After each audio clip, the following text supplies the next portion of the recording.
الحمد لله وكفى وسلام على حبيبه المصطفى أما بعد فأعوذ بالله من الشيطان الرجيم بسم الله الرحمن الرحيم محمد رسول الله والذين معه أشداء على الكفار رحماء بينهم تراهم ركعا سجدا يبتغون فضلا من الله ورضوانا إلى آخر هذه الآية صدق الله مولانا العظيم۔ بارگاہ رسالت محب صلی اللہ علیہ وسلم میں درود پاک کا ہدیہ پیش کریں۔ اللہم صلی علی سیدنا محمد معدن الجود والکرم وآلہ واصحابہ الکرام وابنہ الکریم وبارک وسلم صلاۃ دائمۃ سرمدا ابدا۔ کئی مرتبہ کی ہماری رضا ٹاؤن میں حاضری، لیکن آج مجھے کچھ مختلف لگ رہا ہے۔ وجہ اس مجمع کو دیکھ کر کے مجھے میرے کچھ سوالوں کا جواب بھی مل رہا ہے۔ کئی مرتبہ آپ کے سامنے یہاں پر اس مسجد میں اسی منبر سے میں نے خطاب کیا اور آپ کے سامنے گفتگو ہوئی، بیانات ہوئے۔ آج کا منظر کچھ عجیب یہ لگتا ہے کہ یہاں بوڑھوں اور جوانوں سے زیادہ بچوں نے قبضہ کیا ہوا ہے، اور یہ ہلکی بات نہیں ہے۔ جہاں بچے ہوتے ہیں لوگ دامن جھاڑ کر کے نکل جاتے ہیں، لیکن جہاں بچے ہوتے ہیں ہم تو وہاں پہلے پہنچتے ہیں۔ اب ایک بات سمجھ میں آ رہی ہے، بچوں میں یہ تقریر سننے کا جذبہ، یا عام طور پر ایسا ہوتا ہے کہ مولانا لوگوں سے بچے بھاگتے ہیں، دور ہونا چاہتے ہیں، تھوڑا سا ڈرتے ہیں۔ لیکن یہاں پر پورا جم غفیر شروع سے لے کر یہاں تک دیکھا جا رہا ہے، یہی سب قبضہ کیے ہوئے ہیں۔ میرے اندر کے کچھ سوالات کہ میں جو سوچتا تھا کہ میں نے ایسا کیا ہلایا کہ جس کی وجہ سے سب ہلے ہوئے ہیں، کس کو اتنا ٹھیس پہنچا یا کس کو کیا تکلیف ہوئی، تو یہ بات سمجھ میں آتی ہے کہ وہ دور کی سوچتے ہیں کہ بوڑھوں کے بڑے مجمع سے وہ انقلاب نہیں آتا جو بچوں سے انقلاب آ سکتا ہے۔ اسی لیے وہ زبان کو روکو، وہ زبان کو بند کرو جو بچوں کے اندر ایمانی غیرت بیدار کر سکتی ہے۔ اب ہمیں سمجھ میں آتا ہے کہ ہمارے لیے، ہمارے جلسوں میں، ہمارے پروگراموں میں، ہماری تقریر کے لیے اتنی زیادہ تکلیف کیوں ہوتی ہے کہ پرمیشن نہیں دینا اس کو۔ وجہ یہ ہے کہ یہ جو مجمع ہے یہ کل کا مستقبل ہے، یہ فیوچر ہے اس امت کا، اور وہ آپ سے زیادہ پڑھے ہوئے لوگ ہیں، اسلام کو زیادہ جانتے ہیں۔ انہیں پتا ہے کہ اگر بدر کے میدان میں دیکھا جائے تو ابو جہل کو بچوں نے ہی مارا تھا، وہ بچوں کا ڈر تو قائم ہی رہے گا۔ کفر و شرک کے سینے پر بچوں کا ڈر حضرت معاذ اور معوذ نے قائم کر رکھا ہے، اور یہ قیامت تک رہے گا۔ آپ اپنے بچوں سے نہیں ڈرتے، لیکن دنیا ڈرتی ہے، اسی لیے کہ ہم نے دیکھا 2021-22 میں وہ پاکھنڈی جو حضور کی شان میں بھونکتا تھا، اس کے گوفے میں ایک 8 سال کا بچہ آ گیا تھا، مسلمان بچہ پانی ڈھونڈتے ہوئے آ گیا تھا۔ اس نے اتنا ہلہ کر دیا، پوری میڈیا کو بلایا اور کہا ایک آتنکوادی آ گیا۔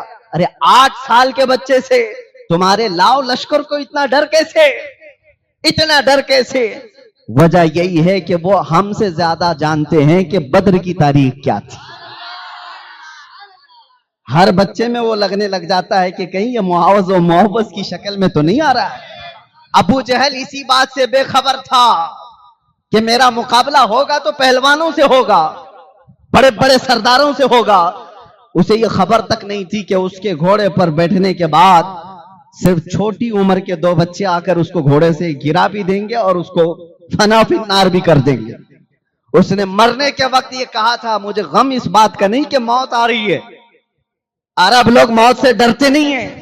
ابو جہل یہ کہتا ہوا مرا، مجھے ڈر اس بات کا نہیں کہ موت آ رہی ہے، بلکہ شرم آ رہی ہے اس بات سے کہ میرا مقابلہ بڑے پہلوانوں سے نہیں ہوا، چھوٹے بچوں سے ہو گیا۔ چھوٹے بچوں نے مجھے اس دنیا سے ختم کر دیا۔ بہرحال میرے عزیزوں، ہمارے معاشرے میں اگر یہ انقلاب آ رہا ہے تو اچھے دن اصل میں ہمارے آنے والے ہیں. یہ انقلاب اگر آ رہا ہے، جوان اور بوڑھے کھڑے ہو کر انتظار کرتے رہیں گے اور بچے بازی لے جائیں گے انشاءاللہ. اس لیے کہ 100 سال پہلے اقبال نے کہا تھا، سنا ہے قدسیوں سے میں نے کہ وہ شیر پھر ہوشیار ہوگا. کون سا شیر ہوشیار ہوگا؟ اقبال کہتا ہے کہ نکل کر کے صحرا سے جس نے الٹ دیا تھا تخت روما کو، صحرا میں رہنے والا وہ جوان، بادیہ نشین، کھجور کھا کر گزارنے والا، پیون لگے کپڑے پہننے والا، لیکن جب وہ نکلا تھا تو روما کے تخت کو الٹ کر رکھ دیا تھا. روم کیا ہے؟ پرشین ایمپائر اور رومن ایمپائر دو دنیا کی بڑی طاقتیں تھی. جیسے آج امریکہ اور رشیا کو سمجھتے ہیں لوگ، اس سپر پاور کو گھٹنے ٹیکنے پر مجبور کرنے والی بہت بڑی جماعت نہیں تھی. یہ صحرا سے نکلنے والے وہ جوان ہی تھے. عزیزان گرامی وقار، انقلاب ایمان سے آتا ہے، انقلاب تعداد سے نہیں. انقلاب حب مصطفیٰ سے آتا ہے، انقلاب ہتھیاروں سے نہیں. اسی لیے ہندوستان میں بڑی جماعتیں آ کر، فوجیں آ کر اسلام کی تبلیغ نہیں کی. اسلام میں سب سے بڑا اثر رکھنے والی تبلیغ سرکار غریب نواز کی ہے. وہ حب مصطفیٰ کے ساتھ آئی ہوئی جماعت تھی، وہ توکل علی اللہ کے ساتھ آئی ہوئی جماعت تھی. وہ طاقت ایسی ہے کہ صدیوں اثر رکھتی ہے. آج آپ کی جماعتوں سے ڈر نہیں ہے. تنظیمیں بنی ہوئی ہیں، آپ بھی بنا سکتے ہیں، تنظیمیں بہت بنتی ہیں. ہم نے اسی لیے ہمیں بڑی تنظیم وغیرہ کچھ بنانے سے اسی لیے روکا گیا تھا. میں بہت تفصیل میں نہیں جاؤں گا اس لیے کہ ساری چیزیں پھر ریکارڈ ہوتی رہتی ہیں. آپ کو ایک بات میں بتاؤں، بڑی تنظیموں سے ڈر نہیں، بڑی طاقتوں سے ڈر نہیں. دنیا ایک بات سے ڈرتی ہے کہ ایمان نہ آ جائے کسی کا، اور وہ ایمان جو انقلاب لاتا ہے وہ بہت عظیم طاقت ہے میرے عزیزو. آپ کو اندازہ بھی نہیں اس چیز کا. آج بھی آپ دیکھ رہے ہوں گے ایمانی طاقت جہاں ہو یا حب مصطفیٰ پر سرشار کوئی ہو، دنیا اس کی تمام چیزوں سے خوف رکھتی ہے. اسرائیل آج دنیا کا وہ ناسور، دنیا کا وہ کینسر جس نے ہر ملک کی سٹڈی کر رکھی ہے کہ کہاں کون سی جماعتیں، کون سی تحریکیں، کون سی تنظیمیں زیادہ اثر رکھتی ہیں. ان کے ہاں جو تنظیموں سے خوف نہیں ہے، انہوں نے کہا ہے تبلیغ کرنے والی یہ جماعتیں ان سے ان کو ڈر نہیں ہے. انہوں نے کہا یہ بے ضرر لوگ ہیں.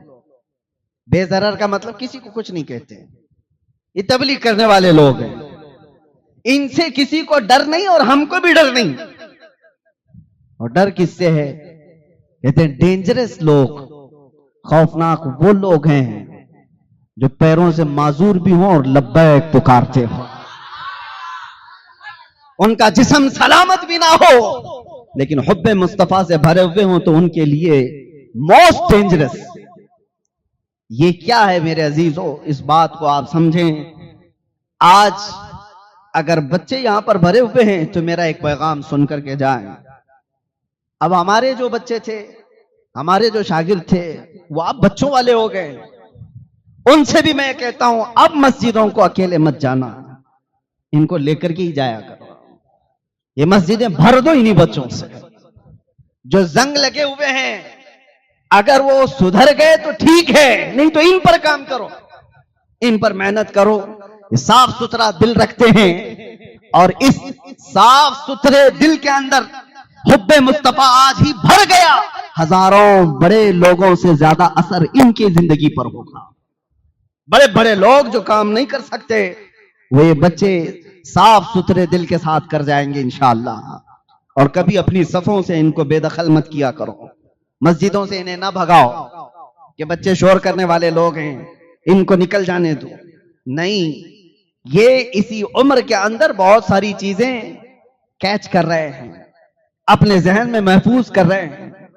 کل کو یہ ان کے اندر وہ چیزیں آئیں گی. میرے عزیزو، آج ہمیں جس طرح سے